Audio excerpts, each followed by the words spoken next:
आपके बीच में कुछ सवाल लेकर के मैं माननीय राहुल गांधी जी की तरफ से, माननीय खड़गे जी की तरफ से आपके बीच में आया हूं। सवाल बहुत महत्वपूर्ण है, सामाजिक न्याय की बात है, बाबा साहब के सपने की बात है, विचारधारा की बात है। सवाल है कि जूता और कलम, इसमें किसकी विचारधारा चलेगी?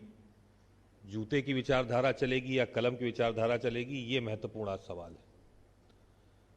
जूते की विचारधारा वाले वो लोग हैं जो आज़ादी के संघर्ष में भी साथ नहीं रहे, बाबा साहब की शव यात्रा निकाली, संविधान की प्रतियां जलाई और ये चाहते हैं कि समाज में जो दबे कुचले लोग हैं, एससी, एसटी, ओबीसी, अति पिछड़ा, गरीब, मजदूर, वो वहीं रहे,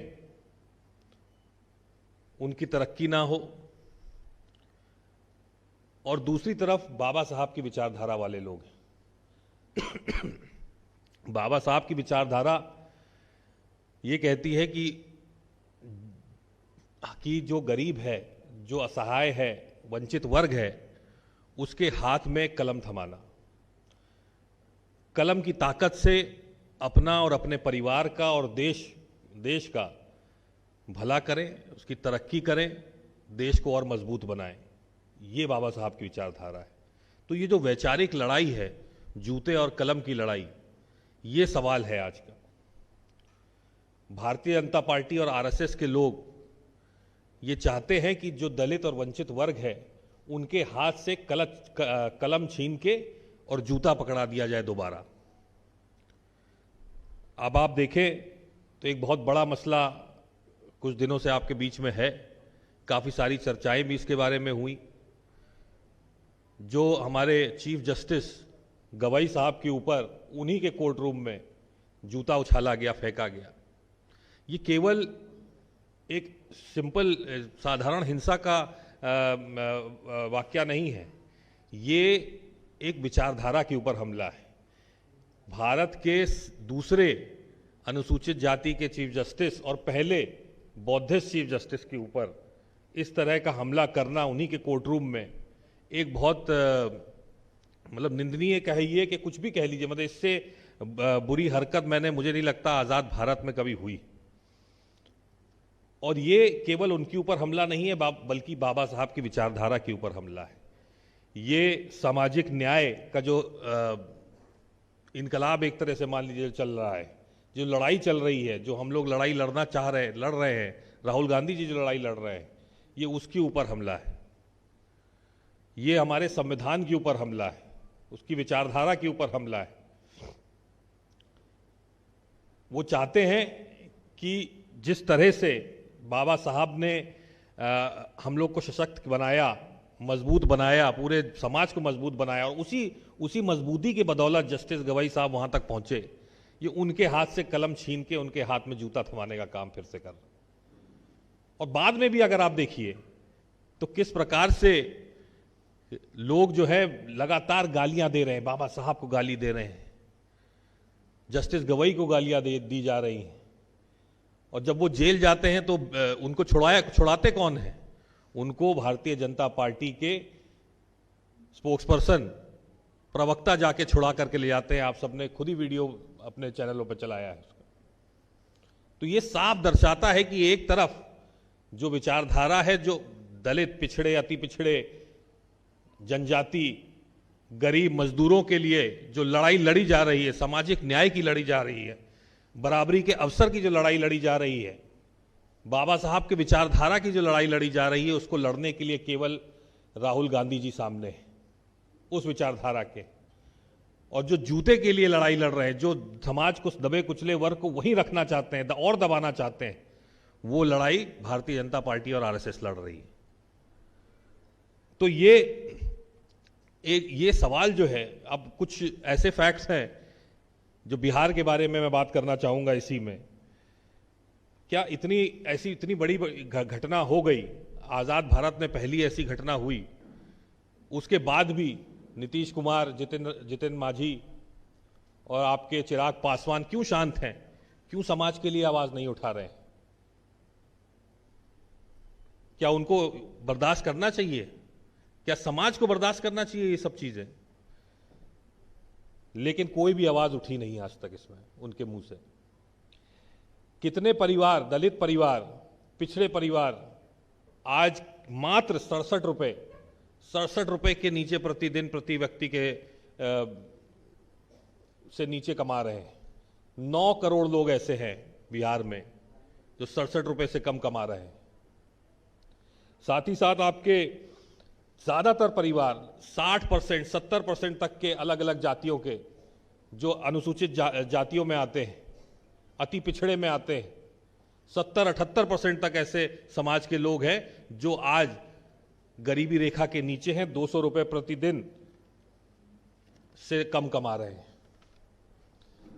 तो जानबूझ करके गरीब वर्ग को पिछले 20 साल से किसकी सरकार है, किसकी सरकार है, क्यों नहीं कुछ किया गया उनके लिए?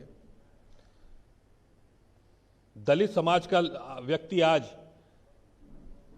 का उसको कमाई करना चाहता है, वो अपने पैरों पे खड़ा होना चाहता है, लेकिन सरकार के जो संसाधन है, सरकार का जो पैसा है, वो सही जगह पहुंच नहीं रहा है, उन तक नहीं पहुंच रहा है। बीच में से भ्रष्टाचार और गलत नीति के चलते वो गायब कर दिया जाता है। इसीलिए आज जो वंचित वर्ग है वो परेशान है और गरीब है, और गरीब उसको जानबूझ के रखा जा रहा है भारतीय जनता पार्टी की सरकार में। नौकरियों में आरक्षण की बात आप देख लीजिए, लगातार पब्लिक सेक्टर को बेचा जा रहा है, डिसइन्वेस्ट किया जा रहा है और उनका प्राइवेटाइजेशन कर दिया जा रहा है। तो ऐसे में आरक्षण कहां देंगे, किसको देंगे आरक्षण? जितने आरक्षित पद हैं वो खत्म होते जा रहे हैं। अकेले बिहार में 5 लाख से अधिक आरक्षित पद खत्म हो जाएंगे। इसके साथ साथ अगर आप इसमें देखें, युवाओं के स्कॉलरशिप का देखें, तो पहले तो स्कॉलरशिप अब मिलती नहीं। दूसरी बात, पहले साल में मिली तो मिली, 1 सेमेस्टर 2 सेमेस्टर मिली, तीसरे में मिली, आगे फिर बंद हो जाती है, कह देते हैं फंड नहीं आया। जब पहले पुरानी सरकारों में, जब कांग्रेस की सरकार थी, तो 0 फीस पे भी एडमिशन होता था, आपको कुछ नहीं देना पड़ता था। लेकिन अब आप 1 लाख, 2 लाख, 5 लाख की फीस, 10 लाख की फीस आप पहले भरिए, फिर आपका रीएम्बर्समेंट आता है। अगर उसके पास 5 लाख 10 लाख होते नौकरी पढ़ाई करने के लिए, तो वो और अच्छे से अच्छे कॉलेज में पढ़ लेता, उसको आपकी स्कॉलरशिप की जरूरत नहीं पड़ती। तो जानबूझ के दलितों को, पिछड़ों को उस स्तर पे नहीं पहुंचने दिया जा रहा। आरक्षण का लाभ ना उठा पाए, सरकार की स्कीमों का लाभ ना उठा पाए, तो बैकडोर से सारे संवैधानिक के जितने हमारे प्रावधान हैं, सुरक्षा के प्रावधान हैं, आगे बढ़ाने के लिए समाज के जो प्रावधान हैं, उनको बैकडोर से खत्म कर दिया जा रहा है। ये आज की सच्चाई है। इसके साथ हमारे एनएसएस की रिपोर्ट अगर आप देखिए, तो किसान, जो हमारे दलित किसान हैं, लगभग 20 लाख के करीब परिवार है, जो प्रति व्यक्ति प्रतिदिन 50 रुपए से कम आज कमा रहे हैं। ये एनएसएस की रिपोर्ट है, सरकारी रिपोर्ट है, नेशनल सैंपल सर्वे की। सरकारी कह रही है कि हम 50 रुपए से ज्यादा नहीं दे पा रहे हैं। क्यों नहीं दे पा रहे हैं? क्योंकि एपीएमसी मंडी एक्ट जो है लागू नहीं है आपके यहां बिहार में। मिनिमम सपोर्ट प्राइस, एमएसपी आप नहीं दे पा रहे हैं किसान को, मजदूर को गरीब रखा जा रहा है बिहार में, और विशेषकर पिछड़े, दलित और अति पिछड़े लोगों को, अनुसूचित जनजाति के लोगों को। साथ में अगर आप एनसीआरबी की रिपोर्ट देखें, तो उत्तर प्रदेश नंबर 1 है दलितों के खिलाफ अत्याचार में, बिहार नंबर 2, और ये 2023 की बात है। अत्याचार इतने अधिक बढ़ गए कि 2024 में उन्होंने एनसीआरबी की रिपोर्ट निकाली ही नहीं, और 25 तो अभी आया है, देखते हैं 25 में आखिरी में निकलेगी कि नहीं निकलेगी रिपोर्ट। अत्याचार बढ़ते जा रहे हैं, न्याय मिल नहीं रहा है, अन्याय बढ़ता जा रहा है, और यही न्याय की लड़ाई लड़ने के लिए, इसी न्याय की लड़ाई लड़ने के लिए हमारे नेता राहुल गांधी जी हमेशा सबसे आगे खड़े, पूरे वंचित वर्ग की लड़ाई लड़ रहे हैं। और लगातार इस लड़ाई में हमारे तमाम इंडिया गठबंधन के साथी साथ में, दलितों को केवल एक वोट बैंक की तरह इस्तेमाल करने वाले भारतीय जनता पार्टी और आरएसएस, केवल वोट बैंक की तरह इस्तेमाल किया जाता है। चुनाव जीत गए और भूल जाते हैं उनको।